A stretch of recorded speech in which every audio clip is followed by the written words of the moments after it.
أعوذ بالله من الشيطان الرجيم. بسم الله الرحمن الرحيم.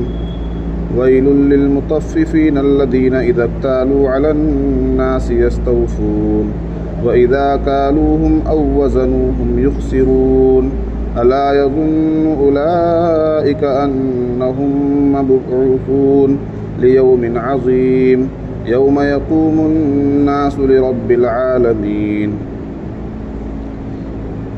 كلا إن كتاب الفجار لفي سجين وما أدراك ما سجين كتاب مرقوم ويل يومئذ للمكذبين الذين يكذبون بيوم الدين وما يكذب به إلا كل معتد أثيم إذا تتلى عليه آياتنا قال أساطير الأولين كلا بل ران على قلوبهم ما كانوا يكسبون كلا إنهم عن ربهم يومئذ لمحجوبون ثم إنهم لصال الجحيم ثم يقال هذا الذي كنتم به تكذبون. یہ سورہ تطفیف کی 17 آیتیں تلاوت کی گئیں. اس صورت میں اللہ تبارک و تعالی نے معاشرے کی ایک بہت بڑی بیماری کی طرف لوگوں کا دھیان اور لوگوں کی توجہ کو مبذول کرایا ہے اور اس برائی سے باز رہنے کی اللہ تبارک و تعالی نے تلقین کی ہے، حکم فرمایا ہے، بلکہ اس گناہ اور برائی سے باز نہ رہنے پر بہت سخت وعید نازل فرمائی. اللہ تبارک و تعالی نے قرآن میں جہاں بھی جن لوگوں کے لیے بھی ویل کا لفظ استعمال فرمایا ان کے لیے ہلاکت اور خرابی اور بربادی انتہا درجے کی ہے. ایک تو یہ ہے کہ آدمی کے لیے آخرت میں خرابی ہے، نقصان ہے، خسارہ ہے، لیکن وہ خسارہ جب انتہائی درجے کو پہنچ جائے اور وہ نقصان انتہائی درجے کو پہنچ جائے اور آدمی کے لیے ہلاکت یقینی ہو جائے تو اللہ تبارک و تعالیٰ قرآن میں لفظ استعمال فرماتے ہیں ویل کا، جیسے ویل لکل ہمزہ. اسی طرح یہاں ارشاد فرمایا ویل للمطففین. ویل کیا ہے؟ بعض مفسرین نے مختلف تفسیریں لکھی ہیں، لیکن تمام تفاسیر کا خلاصہ یہ ہے کہ ویل ایک بہت بڑی ہلاکت کی چیز ہے، بہت بڑی خرابی ہے.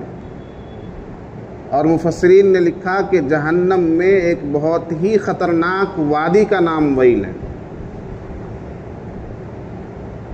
کہ جس میں جانے کے بعد انسان کی حالت اور اس کی کیفیت ایسی ہو جائے گی کہ جہنم کے دوسرے طبقوں والوں کی وہ حالت اور وہ کیفیت نہیں ہوگی. جتنی سخت آزمائش اور جتنی سخت سزائیں اور جتنی زیادہ تکلیف میں ویل والا آدمی ہوگا وہ جہنم کی دوسری وادیوں میں اس طرح کی تکلیف آدمی کو نہیں دی جائے گی. تو یہ بہت زیادہ سخت تکلیف اور بہت زیادہ سخت سزا کا جہاں پر اللہ تبارک و تعالیٰ نے اظہار فرمایا ہے اور اعلان فرمایا ہے وہاں لفظ لے کر آئے ہیں ویل کا. فرمایا ویل للمطففین، تطفیف کرنے والوں کے لیے ہلاکت ہے، خرابی ہے، یعنی ناپ تول میں کمی کرنے والوں کے لیے. اسلام نے صرف آخرت کے مسائل نہیں بتائے، قرآن نے یا قرآن کے لانے والے آخری نبی حضرت محمد صلی اللہ علیہ وسلم نے صرف زمین سے نیچے اور آسمان کے اوپر کے مسائل نہیں بتائے کہ آخرت میں کیا ہوگا.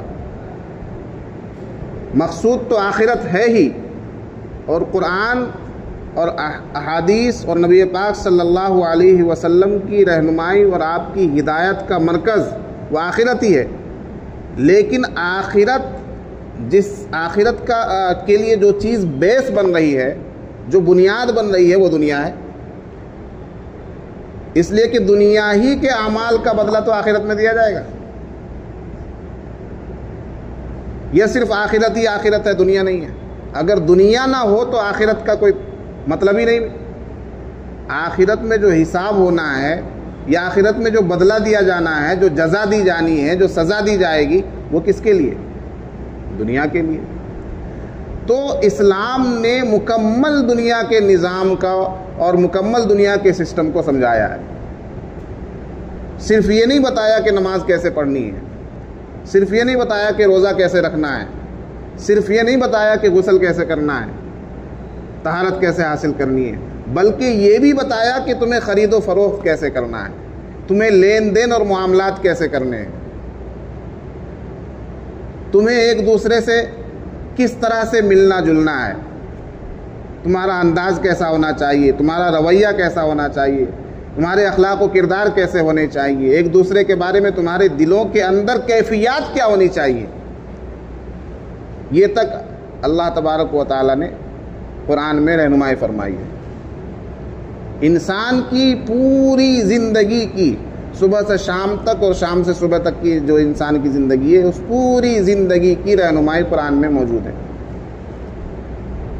جس قرآن نے غیبت سے دور رہنے کے لیے کہا، چغلی سے دور رہنے کے لیے کہا، کسی کی ٹوہ میں رہنے سے منع کیا، کون کیا کر رہا ہے، کہاں جا رہا ہے، کہاں سے آ رہا ہے، ان تمام چیزوں سے، غیبت کرنے سے، چغلی کرنے سے، کسی کی برائی کرنے سے، پیٹھ پیچھے کسی کی برائی کرنے سے، سامنے کسی کی برائی کرنے سے، وَيْلٌ لِّكُلِّ هُمَزَةٍ لُمَزَةٍ، پیٹھ پیچھے برائی کرنے والے کے لیے بھی ہلاکت ہے اور سامنے برائی کرنے والے کے لیے بھی ہلاکت ہے. تو اللہ تبارک و تعالیٰ نے قرآن میں انسانوں کے لیے جو ہدایت نازل فرمائی ہے، وہ ہدایت دنیا میں انسان کو صحیح راستے پر چلانے کے لیے ہے، اور اس صحیح راستے پر چلنے کے نتیجے میں پھر آخرت میں جو انعامات دیے جائیں گے وہ آخرت کے انعامات ہیں. تو وہ انعامات جو آخرت میں ملنے ہیں، ان کے لیے شرط ہے دنیا کی زندگی. اور دنیا کی زندگی کیسی ہونی چاہیے، اس کا نقشہ اللہ تبارک و تعالیٰ نے قرآن میں کھینچ کر بتا دیا ہے. اور نبی پاک صلی اللہ علیہ وسلم نے زندگی جی کر اپنی حیات مبارکہ میں، اپنی سیرت میں، اپنی زندگی میں صحابہ کرام کے سامنے اس پوری زندگی کا نقشہ کھینچ کر رکھ دیا ہے. چنانچہ حضرت عائشہ صدیقہ رضی اللہ عنہا سے معلوم کیا گیا کہ حضور صلی اللہ علیہ وسلم کی سیرت کیسی تھی، آپ کے اخلاق کیسے تھے، آپ کا کیریکٹر کیسا تھا. تو حضرت عائشہ رضی اللہ عنہ نے کیا فرمایا کہ پورا قرآن ہی ان کا سیرت ہے. کان خلقہ القرآن، کہ ان کے اخلاق تو قرآن ہیں. نبی پاک صلی اللہ علیہ وسلم کی سیرت اگر جاننی ہے، آپ کے اخلاق کو جاننا ہے، تو قرآن کا مطالعہ کرو. قرآن ہی نبی پاک صلی اللہ علیہ وسلم کی سیرت ہے. بہرحال اللہ تبارک و تعالیٰ نے انسانی زندگی کی ایک ایک برائی سے انسان کو دور رکھا ہے.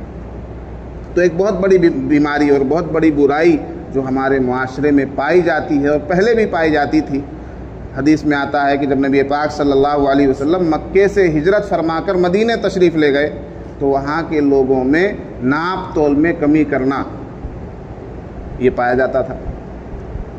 تو یہ صورت نازل ہوئی. اللہ کے نبی صلی اللہ علیہ وسلم نے جب لوگوں کو اللہ کا یہ پیغام سنایا تو ان کی یہ برائی ختم ہو گئی. ناپ تول میں کمی کرنا انہوں نے بند کر دیا اور صحیح صحیح ناپ تول کر دینے لگے. تو ناپ تول میں کمی کرنا،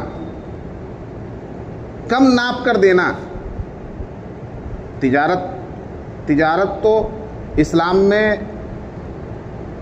جائز ہی نہیں بلکہ اچھی چیز ہے. اور صادق اور امین تاجر کے لیے اللہ کے نبی صلی اللہ علیہ وسلم نے بشارت دی ہے، خوشخبری سنائی ہے کہ جو تاجر بزنس مین سچا ہو، صادق ہو، امین ہو، امانت دار ہو، اس کے لیے جنت ہے اور جنت میں اعلیٰ درجات ہیں. تو تجارت جو آدمی کرے گا، ظاہر سی بات ہے کہ معاملات ہوں گے، اور معاملات میں وزن ہوتا ہے، تول ہوتی ہے، ناپ کر کوئی سامان دیا جاتا ہے. تو ناپ تول میں کمی کرنا یہ ایک بہت بڑی خرابی ہے۔ اس کو مطلب جو لوگ معمولی گناہ سمجھتے ہیں اور چھوٹی سی چیز سمجھتے ہیں تو یہ ان کی غلط فہمی ہے۔ ناپ تول میں کمی کرنا، کسی کا حق مارنا، یہ بہت بڑی برائی ہے۔ اور متففین، تطفیف کرنے والوں میں صرف وہ لوگ نہیں ہیں جن کے پاس ترازو ہے اور وہ ترازو میں ناپ تول میں کمی کر رہے ہیں، صرف وہ لوگ مراد نہیں ہیں، بلکہ ہر جگہ ڈنڈی مارنے والے اس میں شامل ہیں۔ ٹیچر ہے، وہ پڑھانے میں کمی کر رہا ہے، جو اس کی ٹائمنگ ہے پڑھانے کی وہ مکمل ٹائم نہیں دے پا رہا ہے پڑھانے میں، تو وہاں بھی وہ تطفیف کر رہا ہے۔ بھائی ہے، اس نے بہن کا حصہ نہیں دیا زمین میں، پراپرٹی میں، اس نے بھی تطفیف کر لی۔ چنانچہ زندگی کے کسی بھی شعبے میں آپ دیکھیں گے کوئی آدمی کسی کا اگر حق مار رہا ہے تو وہ تطفیف کر رہا ہے۔ صرف ترازو لے کر جو بیٹھا ہوا ہے وہ نہیں تطفیف کر رہا ہے، صرف وہ نہیں ناپ تول میں کمی کر رہا ہے، بلکہ جتنے لوگ جس بھی شعبے سے جڑے ہوئے ہیں وہ اپنے شعبے کا جائزہ لے لیں، اپنے گریبان میں جھانک کر دیکھ لیں کہ جو ڈیوٹی میرے ذمے ہے، جو کام میرے ذمے ہے، جو حق دوسروں کا میرے اوپر بیٹھتا ہے، میں اس میں کمی تو نہیں کر رہا ہوں، میں ان لوگوں کے حق کو مار تو نہیں رہا ہوں۔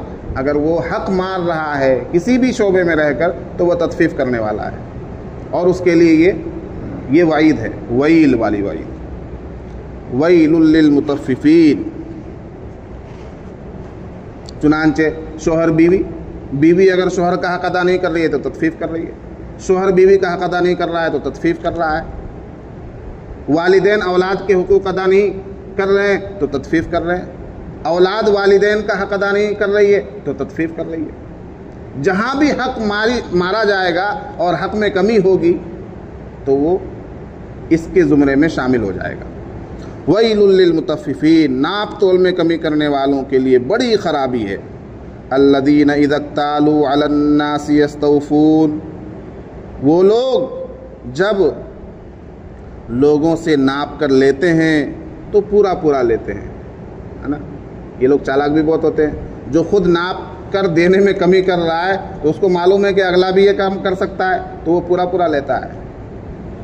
الذین اذا اکتالوا علی الناس یستوفون، وہ لوگ جب ناپ کر لوگوں سے لیتے ہیں تو پورا لیتے ہیں۔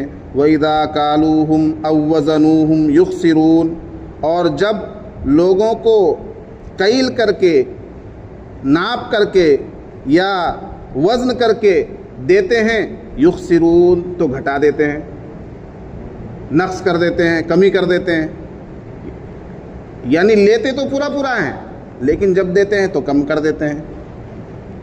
الا یظن اولئک انہم مبعوثون، یہ کتنی بڑی بات ہے اور صاف ستھری بات ہے۔ الا یظن،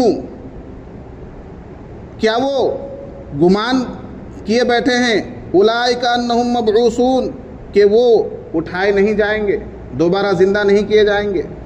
الا یظن، کیا وہ گمان نہیں کرتے، اولئک انہم مبعوثون، کہ وہ لوگ دوبارہ اٹھائے جائیں گے، دوبارہ زندہ کیے جائیں گے۔ یہ دنیا آخری دنیا نہیں ہے، یہ زندگی آخری زندگی نہیں ہے، بلکہ اس کے بعد والی زندگی وہ لامحدود زندگی ہے اور وہ کبھی نہ ختم ہونے والی زندگی ہے۔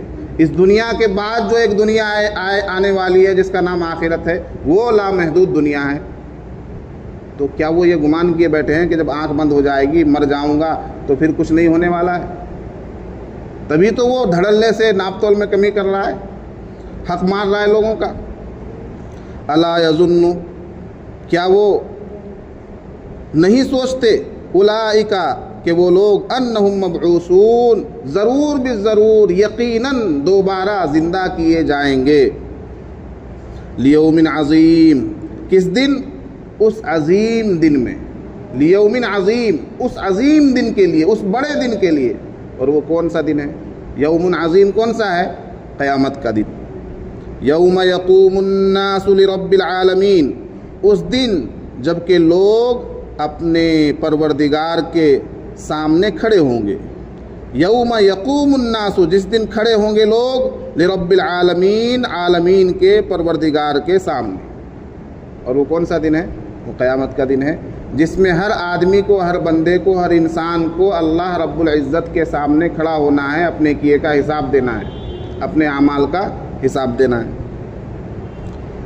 کلا ان کتاب الفجار لفی سجین، ہرگز نہیں، یعنی جیسا کہ یہ لوگ سوچ رہے ہیں کہ مر کر اس کے بعد کچھ نہیں ہوگا، ایسا نہیں ہے۔ ان کتاب الفجار لفی سجین، بے شک فاجروں کا، گنہگاروں کا نام اعمال وہ سجین میں ہے، قید خانے کے دفتر میں ہے۔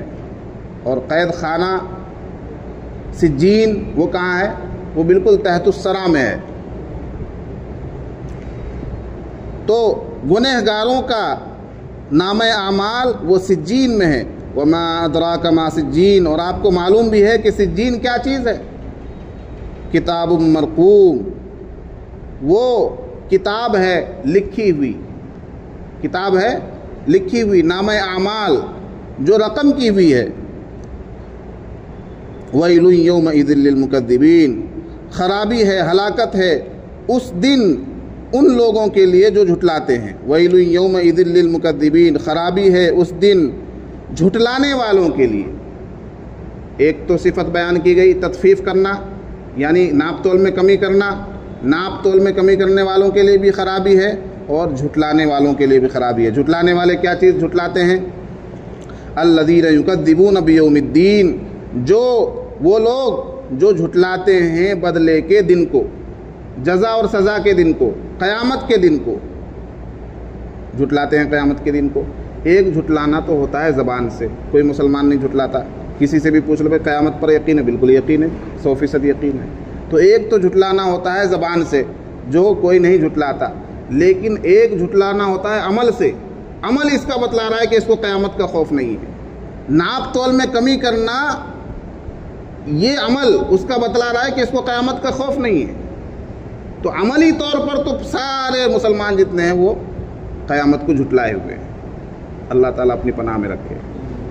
الذین یکذبون بیوم الدین، وہ لوگ جو جھٹلاتے ہیں بدلے کے دن کو۔ وما یکذب بہ الا کل معتد اثیم، اور نہیں جھٹلاتا اس کو یعنی قیامت کے دن کو مگر وہی آدمی، ہر وہ آدمی جو حد سے تجاوز کرنے والا ہے، حد سے گزرنے والا ہے اور بہت بڑا گنہگار ہے۔ اثیم بہت بڑا گنہگار ہے، معتد حد سے تجاوز کرنے والا، یعنی جس آدمی کے اندر حد سے گزرنے کی طاقت ہے اور گناہوں میں بہت زیادہ آگے بڑھنے کی طاقت ہے، گناہوں میں بہت زیادہ بڑھا ہوا ہے، وہی آدمی قیامت کے دن کو جھٹلائے گا۔ ورنہ چھوٹے موٹے گنہگار کی ہمت نہیں ہے جو قیامت کے دن کو جھٹلا دے۔ وما یکذب بہ، اور نہیں جھٹلاتا اس کو مگر ہر وہ آدمی جو حد سے گزرنے والا ہے، بڑا گنہگار ہے۔ اذا تتلی علیہ آیاتنا، جب ان کے سامنے ہماری آیتیں پڑھی جاتی ہیں، قرآن کی آیتیں، قال اساطیر الاولین، تو وہ کہتا ہے جب اس کے سامنے ہماری آیتیں پڑھی جاتی ہیں تو کیا کہتا ہے؟ اساطیر الاولین، یہ تو پہلے لوگوں کی کہانیاں ہیں، پرانے لوگوں کے قصے ہیں۔ جیسا کہ مکے کے لوگ نبی پاک صلی اللہ علیہ وسلم جب ان کو قرآن پاک سنایا کرتے تھے تو اس میں قرآن میں تو ہے عبرت کے لیے اللہ تبارک و تعالیٰ نے کتنے گزرے ہوئے لوگوں کے واقعات بتائے ہیں جن کو اللہ تبارک و تعالیٰ نے نافرمانی کی وجہ سے ہلاک کر دیا، برباد کر دیا، جیسے فرعون اور اس کی قوم۔ جتنے نبی انبیاء آئے اور ان نبیوں کی قوموں نے باتیں نہیں مانی، جھٹلا دیا ان نبیوں کو، تو ان کا کیا حال ہوا اسی کو تو بیان کیا ہے قرآن نے۔ تو ان واقعات کو سن کر وہ کیا کہا کرتے تھے؟ قال اساطیر الاولین، یہ تو پہلے لوگوں کے قصے ہیں اور کہانیاں ہیں۔ کلا، ہرگز نہیں، بل ران علی قلوبہم ما کانوا یکسبون، بلکہ بات ایسی ہے کہ ان کے دلوں پر زنگ چڑھ گیا ہے۔ ان کے دلوں پر کیا چڑھ گیا ہے؟ یعنی جس کو قرآن کی بات نہیں سمجھ میں آتی، نصیحت کی بات سمجھ میں نہیں آتی، ایمان کی بات نہیں سمجھ میں آتی، سچائی کی بات نہیں سمجھ میں آتی، سیدھے راستے کی بات نہیں سمجھ میں آتی، اور وہ اس کو بھی جھٹلا دیتا ہے، تو اس کا مطلب یہ ہے کہ اس کے دل میں زنگ لگ چکا ہے، اس کے دل پر زنگ چڑھ چکا ہے۔ ران علی قلوبہم، ان کے دلوں پر زنگ چڑھ چکا ہے، ما کانوا یکسبون، اس وجہ سے جو وہ بدعمالیاں کرتے ہیں، ان کے اعمال کی وجہ سے، ما کانوا یکسبون، جو وہ کرتے ہیں، یعنی ان کے گناہوں کی وجہ سے ان کے دلوں پر کیا چڑھ چکا ہے؟ زنگ چڑھ چکا ہے، اس لیے حق کی بات اور صحیح بات ان کی سمجھ میں نہیں آ رہی ہے۔ حدیث میں نبی پاک صلی اللہ علیہ وسلم نے فرمایا جب آدمی ایک گناہ کرتا ہے تو اس کے دل پر ایک کالا نقطہ لگ جاتا ہے، جب وہ توبہ کر لیتا ہے، اگر اس گناہ سے توبہ کر لیتا ہے تو وہ کالا نقطہ اس کے دل سے صاف ہو جاتا ہے، اور نہیں توبہ کرتا، گناہ کرتا رہتا ہے، گناہ پر گناہ کر رہا ہے تو نقطے پر نقطہ لگتا چلا جاتا ہے۔ ایک گناہ کیا، دل پر ایک کالا سیاہ نشان بن گیا، دوسرا گناہ کیا، دوسرا کالا سیاہ نشان بن گیا، تیسرا گناہ کیا، تیسرا کالا سیاہ نشان بن گیا، یہاں تک کہ گناہ کرتے کرتے اس کا پورا دل کالا سیاہ ہو جاتا ہے۔ پھر اس کی کیفیت اور اس کی حالت یہ ہو جاتی ہے کہ صحیح بات اس کو اچھی نہیں لگتی، دین کی بات اس کو اچھی نہیں لگتی، اسلام کی بات اس کو اچھی نہیں لگتی، قرآن کی بات اس کو اچھی نہیں لگتی، اور وہ ڈرنے لگتا ہے ان باتوں سے۔ یہ بات مت کرو، یہ مجھے نصیحت مت کرو، ناصحہ مت کر نصیحت، دل میرا گھبرائے ہے، میں اسے سمجھوں ہوں دشمن جو مجھے سمجھائے ہے، پھر یہ حالت ہو جاتی ہے اس کی۔ تو ان کے دلوں پر زنگ لگ چکا ہے۔ کلا انہم عن ربہم یومئذ لمحجوبون، ہرگز نہیں، وہ لوگ اپنے رب سے اس دن حجاب میں ہوں گے، پردے میں ہوں گے، یعنی جس دن اللہ تبارک و تعالیٰ کا دیدار ہوگا، تمام لوگ اللہ کا دیدار کریں گے، اللہ کو دیکھیں گے۔ اس سے بڑی نعمت کوئی نہیں ہوگی جنت میں، اللہ کے دیدار سے بڑی نعمت کوئی نہیں ہوگی۔ جس نے ساری مخلوق کو بنایا، ساری کائنات کو پیدا کیا، کائنات میں کتنی حسین حسین چیزیں ہیں، آدمی دیکھے تو دیکھتا رہ جائے، یہ کتنا خوبصورت نظارہ ہے، لوگ کتنے خوبصورت ہیں کہ آج اللہ کی بنائی ہوئی خوبصورت مخلوق کو آدمی دیکھ لیتا ہے تو نظر نہیں ہٹتی، خود اللہ تبارک و تعالیٰ کو جب دیکھ لے گا تو نظر ہٹے گی؟ نہیں ہٹے گی۔ تو اللہ کا دیدار قیامت میں سب سے بڑی نعمت ہے، اس نعمت سے یہ لوگ محروم رہیں گے۔ کلا انہم عن ربہم یومئذ لمحجوبون، اس دن وہ اپنے رب سے حجاب میں ہوں گے، اوٹ میں ہوں گے۔ ثم انہم لصال الجحیم، پھر کیا ہوگا، ان کا حشر کیا ہوگا، ان کے ساتھ کیا معاملہ ہوگا، وہ جہنم میں ڈال دیے جائیں گے، جہنم میں داخل کر دیے جائیں گے۔ ثم یقال، پھر کہا جائے گا جہنم میں ان کو ڈال دینے کے بعد، یعنی جو تطفیف کرتے ہیں، ناپ تول میں کمی کرتے ہیں، دوسروں کا حق مارتے ہیں، قیامت کو جھٹلاتے ہیں، ان لوگوں کا حل کیا ہوگا کہ ان کو جہنم میں ڈالا جائے گا۔ پھر کہا جائے گا ثم یقال ھذا الذی کنتم بہ تکذبون، یہی ہے وہ جس کو تم جھٹلایا کرتے تھے۔ ھذا الذی، یہی وہ سزا ہے، یہی وہ بدلہ ہے، کنتم بہ تکذبون، جس کو تم جھٹلایا کرتے تھے۔ سمجھ میں آئی بات؟ اللہ تبارک و تعالیٰ کہنے سننے سے زیادہ عمل کی توفیق مرحمت فرمائے، آخرت کی تیاری کی توفیق عطا فرمائے، اور تمام ان برائیوں سے جن سے قرآن نے اور نبی پاک صلی اللہ علیہ وسلم نے باز رہنے کی تلقین فرمائی ہے، ان سے دور رہنے کی توفیق عطا فرمائے۔ سبحان اللہ وبحمدہ، سبحانک اللہم وبحمدک، ونشہد ان لا الہ الا انت، نستغفرک ونتوب الیک۔ سبحان ربک رب العزۃ عما یصفون، وسلام علی المرسلین، والحمد للہ رب العالمین۔